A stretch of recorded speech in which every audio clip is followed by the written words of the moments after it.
Okay, the last of the very basic things that I want to talk about when it comes to statistics are measures of dispersion. Now, in order to wrap your mind around variance and standard deviation, I just want you to think about two types of measurements. One type of measurement, we'll say, is body temperature, okay? Now, I think that we all know that body temperature does not have a lot of variation. If you were to do a measurement of 100 people, even if you were to do this in a hospital where people are sick, you would not find a lot of variance around the mean of somebody's body temperature. Now, contrast that with weight.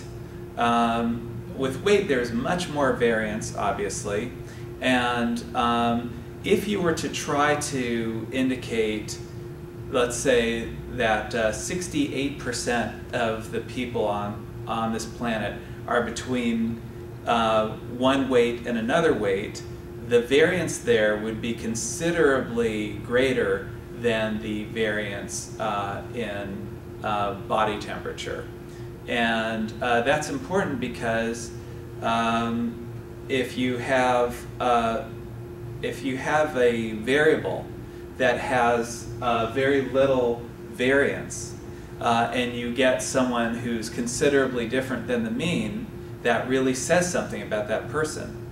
Or if you get a group of people who are considerably different than the population mean, that really says something about that group of people.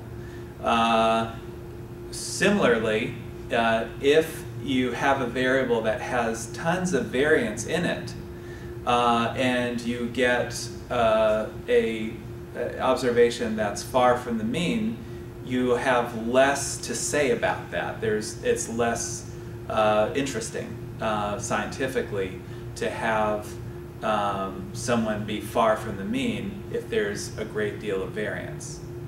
Okay.